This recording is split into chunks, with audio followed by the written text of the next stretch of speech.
Yeah, you're right. I got it. Oh, yeah. I got it. Yeah, I got it.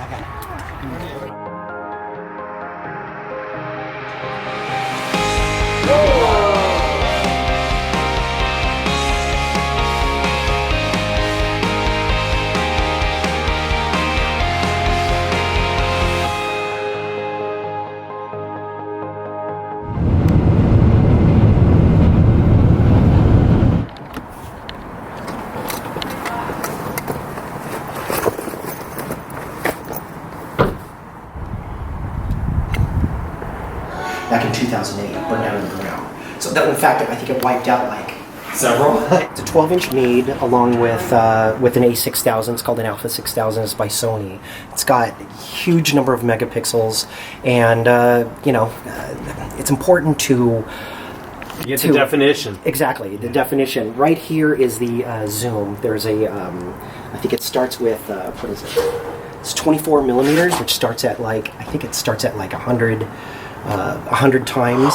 But you can actually turn this down to 8 times, which is like pretty much about 400 times zoom and stuff like that. So anyway, take a look at some of these pictures. And another thing, I've been kind of getting into this atmospheric animals, the atmospheric animals type of thing and stuff. So these pictures were blow-up pictures from the space shuttle, STS-113. I think back in, I forgot which one, but it was Space Shuttle Endeavour, which is over in Los Angeles right now and stuff. But they ended up taking these pictures. These pictures, this picture is number 92, and this picture is number 91.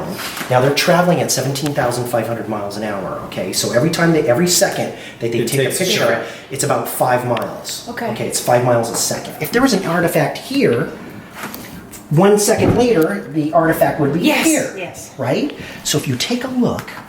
If you take a look at some of these things, I blew them up. This is my pictures. Okay. I blew them up. This is what they see. And you can see that these pictures, 1 second later, you can see that these are different and stuff. And some of the stuff that we see here, is like stuff we take pictures of, you know? So it's just, it's weird, and that's why I think that there's some sort of an atmospheric animal type of situation going on right now. And we don't see them, for some reason they evolved this way. For some reason Earth was not good enough for them. Or maybe they're just live in the atmosphere. Or maybe they actually said live that. in the atmosphere. What do they eat? They eat plankton. And that's in the atmosphere. That's in the atmosphere. Just like in the sea. Exactly. The whales gather up plankton. Exactly. That's what these things So this is like a sea up there. Exactly. But wouldn't the space shuttle run into them? No, I think that they're just. Well, I think every once in a while they'll end up seeing a big one, like an astronaut. An astronaut will go, I swear, I saw a snake up there, and I'll show you. There's pictures in there, things that look like a snake. Just because we could stick our faces in the ocean and look around doesn't mean there's no fish. Right, you look around, you may not see anything. Right, exactly. But there's billions of fish. Exactly. In the I ocean. think that's what we're seeing. Wow. But I also think that some of them you don't know. I think that some of them, who knows? I don't know. Maybe from what we see are like atmospheric animals that actually follow the mechanical stuff. It's either they're like mechanical or the biological and stuff. Who's to say that when there is mechanical stuff that these little biologicals don't follow them around like puppies? We think, and they hear us thinking, but what do we do to communicate with them? Or what we can hear from them and stuff like that. That's what he says the flaring is about. But you can see these guys. Looks like a car or something, a little child's car. These are from video. I actually captured these things on video. These pictures are of the same thing I caught on December 8th, 2013. I think over in Hollydale Park, where we were supposed to go yesterday and stuff. So I know it was the 8th because it was my mother's birthday. All right, so anyway, we took a bunch of pictures. These are pictures from the videos that we ended up seeing. And then, like 2 days or 3 days later, I end up looking on the internet, and you could see that they have these like little dimples right over here. You know, I mean, they all kind of look kind of weird, but you can see that there's things at the very end. A couple of days later, I see these pictures on the internet, like these little dimples and everything else and stuff. And I'm like, oh, okay, that's cool. Looks like a diamond ring. I'm thinking, Fausto must have taken some of these pictures, and he put them on the internet too. And I'm like, wow, that's pretty awesome. And then I take a look. This is from Phil Galea on December 8th, 2013 from Ilford, England. And it was put up on this worldufophotos.org, which is run by this guy, Ken Pfeiffer, the chief investigator from MUFON over in New Jersey. So these are not my pictures. These were taken on this exact same day over in England and stuff. So anyway, these are just some of the pictures. I think, like Jonathan Castro, he's amazing summoner and stuff like that. Typically very busy. But some of these I caught over here in Sylmar. How come we're not reading about this in Nature magazine? This is Robert Bingham. National Geographic. Oh, that's his. Yeah. Quite there yet. Yeah, I think it doesn't make any sense. But it's being seen. Absolutely. And they're just closing their mind to it and saying, doesn't look right. Exactly. Yeah, it wasn't you. So I think, it kind of comes down to the media too. This is a Robert Bingham picture. I'm not sure if you saw this one. Yeah. But this guy named Jeremy Thomas, he kind of captures the same stuff over in Miami, Florida and stuff. It's amazing and stuff. This one was like a half crescent, and all of a sudden, I have this one on video.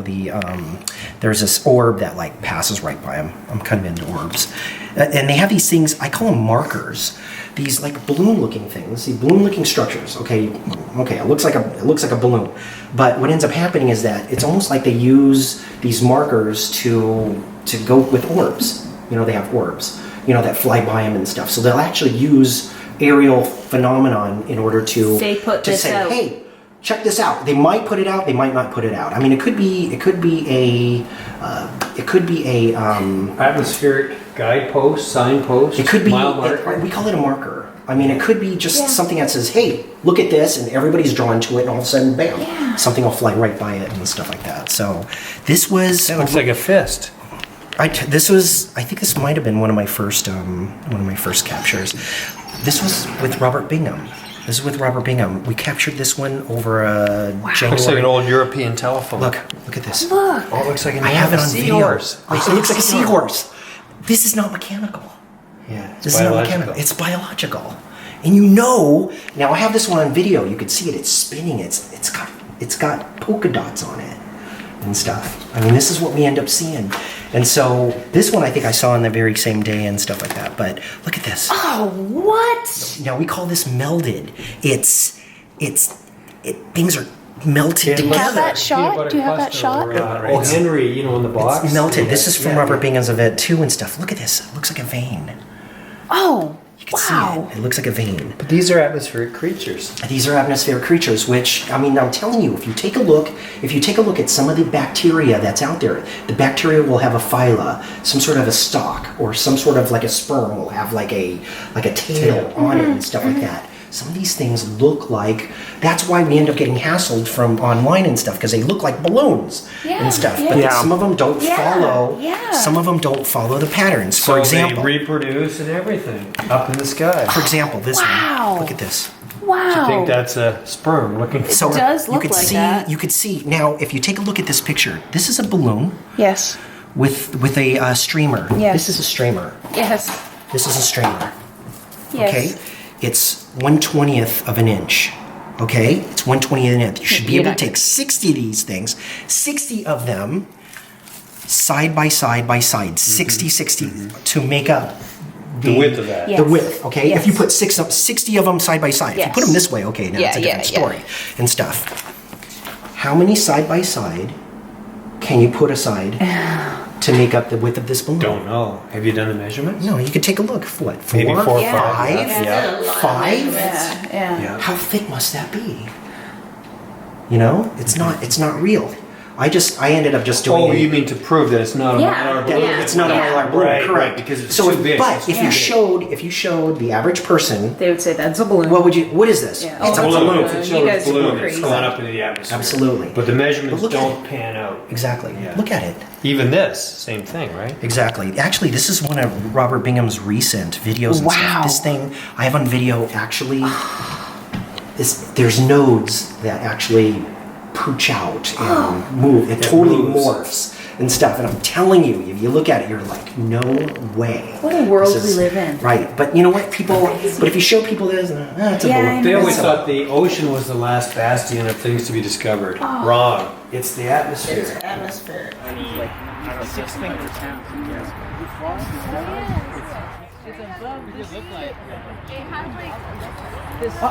Yeah, you're right. I got it. Oh yeah. Oh, got it. Yeah, I got it. I'm with you, Hans, if you need help, okay? Tell me more about the science side of things. Well, basically, we have to see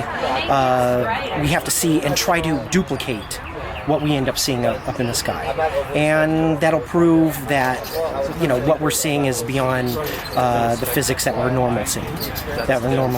So I say, a core puzzle flying up in the sky is an impossibility. We just have to prove it. We have to look at both sides of the coin. We have to look at the scientific aspect of things in order to make it valid and reproducible.